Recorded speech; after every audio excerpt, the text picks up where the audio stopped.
The midfield is where games are won and lost. Control the midfield, you control the match. But here's what most midfielders get wrong. They think it's about running more, tackling harder, passing faster. It's not. Dominating the midfield is about controlling time and space before your opponent even realizes what's happening. Today, I'm breaking down exactly how the best midfielders in the world dictate games, and how you can start doing it too. Let's get into it. Positioning is everything. If you want to dominate the midfield, you need to understand that positioning beats everything else. Speed, strength, skill, none of it matters if you're standing in the wrong place. Here's the thing, most players miss.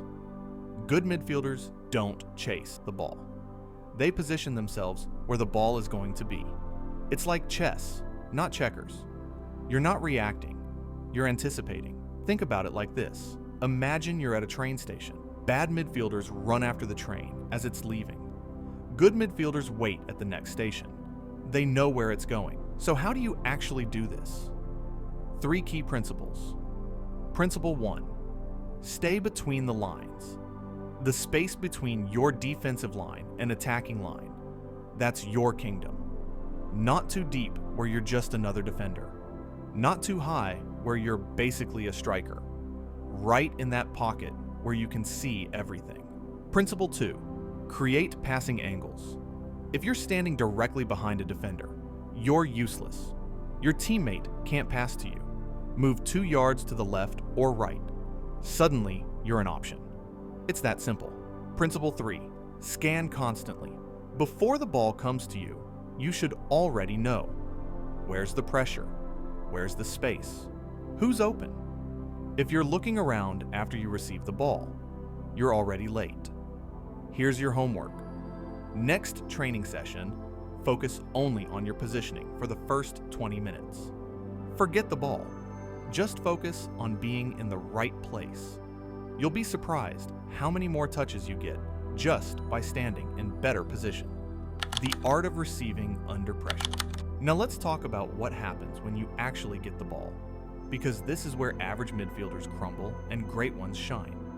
Receiving the ball under pressure is an art form, and most players think it's about having a great first touch. That's part of it, but it's not the main thing. The main thing, your body position before the ball arrives. Here's what I mean. If a defender is pressing you from behind, and you receive the ball facing your own goal, you're in trouble. You've got no options. You're about to get tackled, or you're passing backwards. But if you receive the ball with your body open, meaning your hips are at an angle where you can see both the player passing to you and the space in front of you, now you've got options. Now you're in control. It's like opening a door. If you're facing the wrong way, you have to turn around to see where you're going. But if you position yourself right from the start, you can see everything immediately. Watch Pedri at Barcelona. This kid is a genius at receiving under pressure. He's not the biggest, not the fastest, not the strongest. But watch his body shape when the ball comes to him. He's always open. His first touch always takes him away from pressure. And here's the key. He decides where that touch is going before the ball even reaches him. That's not luck. That's preparation. Pedri scans like crazy. 3, 4, 5 times before he receives the ball. By the time it gets to his feet, he already knows exactly what he's doing with it. No hesitation, no panic. Just smooth, confident play. Practice this drill. Have someone pass you the ball while another person applies light pressure from behind. Your job is to check your shoulder before the ball arrives and take your first touch into space. Do this 20 times. Then do it with the pressuring defender coming from different angles. Your brain needs to learn these patterns. Controlling the tempo. Here's something most players never think about. As a midfielder, you control the speed of the game. Not the coach, not the striker, not the keeper. You. When should you play fast? When should you play slow? That's the difference between a passenger and a controller.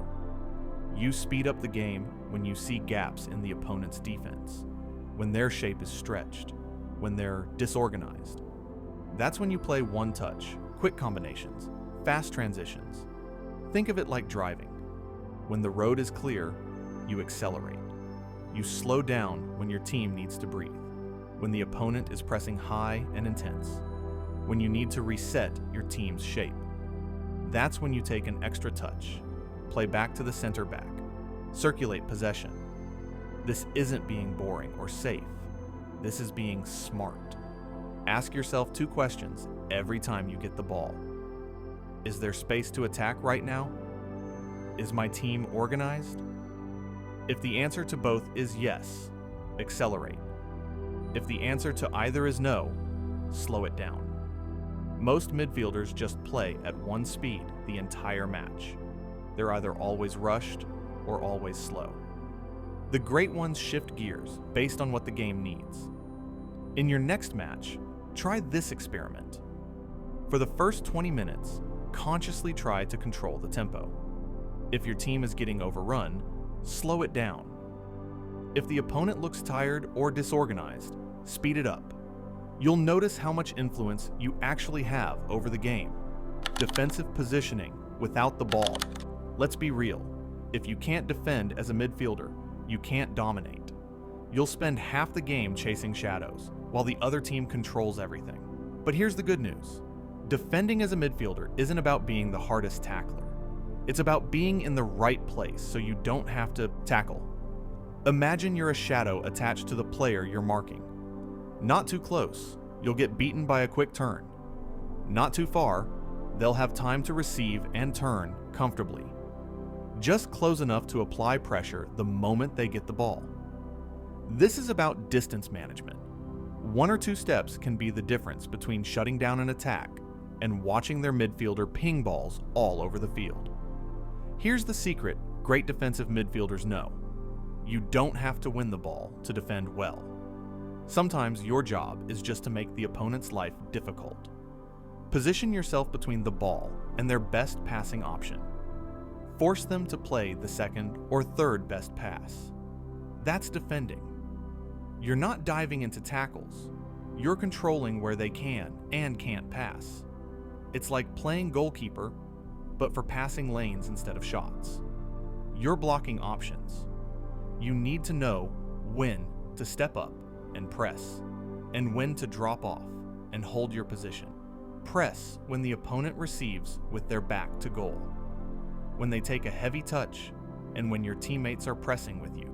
Drop off when they're facing forward with space to run into, when you're the last midfielder and there's no cover behind you, and when your team's shape is broken. Pressing at the wrong time is worse than not pressing at all. You leave gaps, and good teams will destroy you. Film yourself in a match. Watch it back and focus only on your positioning when your team doesn't have the ball. Are you standing in spaces that cut off passing options? Or are you standing in areas where you're not affecting anything? Be honest with yourself. Communication and leadership. Here's something nobody talks about enough. Dominating the midfield isn't a solo mission. You need to organize the players around you. As a midfielder, you see the whole field. Your defenders can't see what's behind them. Your attackers are focused on the goal. You're the connector. You're the one who needs to talk. When your team loses the ball, you should be the one organizing the counterpress. Who presses the ball? Who covers the passing lanes? Who drops to protect? If you're not talking, your team will press like a bunch of individuals. If you're organizing, suddenly you're pressing like a unit. Think of it like conducting an orchestra. Everyone has their part, but someone needs to keep everyone in sync. Know your teammates. Know who wants the ball to feet. Know who wants it in space. Know who panics under pressure and who thrives in it. Tailor your passes to their strengths. If your winger is rapid but has a dodgy first touch, don't pass it to his feet when he's marked. Pass it into space for him to run onto. This is football intelligence. It's not about being the most skilled player. It's about making everyone around you better. Next training session, Make it a goal to give at least 10 verbal instructions to teammates. The mental side. Midfield is chaos. Tackles flying in, opponents pressing, teammates screaming for the ball, space closing, time running out.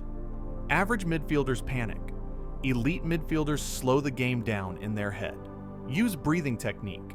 Sounds ridiculous, but it works. When you feel the pressure building, maybe you've misplaced a couple passes. Maybe the opponent is dominating. Take one deep breath when the ball goes out of play. That 3-second reset can completely change your focus. You're telling your brain, I'm in control. We're good. You're going to lose the ball.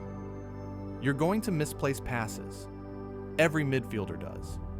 The difference is what happens next. Bad midfielders dwell on it. They're still thinking about that mistake from 5 minutes ago, while the game moves on without them. Good midfielders forget it immediately. The game doesn't care about your last mistake. It's like driving. If you crash into one car, you don't keep staring at it while you're still driving. You focus on the road ahead. Here's the thing about midfield. You have about 2 seconds to make most decisions. Receive, scan, pass. Receive, turn, dribble. Receive, switch. If you're second guessing yourself, you're already too late. Make a decision and commit. Even if it's the wrong one, at least you made it with confidence. Hesitation in midfield gets you tackled. Decision making, even imperfect decision making, keeps you in control. Next match, focus on your mental state. When you make a mistake, do you recover immediately or do you dwell? When pressure comes, do you panic or do you slow it down in your mind? Awareness is the first step to improvement. Putting it all together. Alright, so we've covered a lot. Let me break down the complete game plan for dominating midfield. Before the match, know your role and position. Visualize where you'll receive the ball and what you'll do with it. During the match, position yourself between the lines, always creating passing angles. Scan constantly before you receive. Know your options. Control the tempo. Speed up when there's space. Slow down when you need to reset. Defend with positioning, not just tackling. Communicate constantly and organize your team. Stay mentally calm. Make confident decisions. After the match, review your positioning and decision making. What worked? What didn't? Focus on one area to improve for next match. Dominating the midfield isn't about being the most talented player on the pitch. It's about being the smartest. It's about positioning, decision-making, and controlling what happens before the ball even gets to you. Start with one thing from this video. Maybe it's scanning more before you receive. Maybe it's communicating better. Maybe it's controlling the tempo. Pick one, focus on it for your next match, then add another. The midfield is where games are won. And now you know exactly how to control it.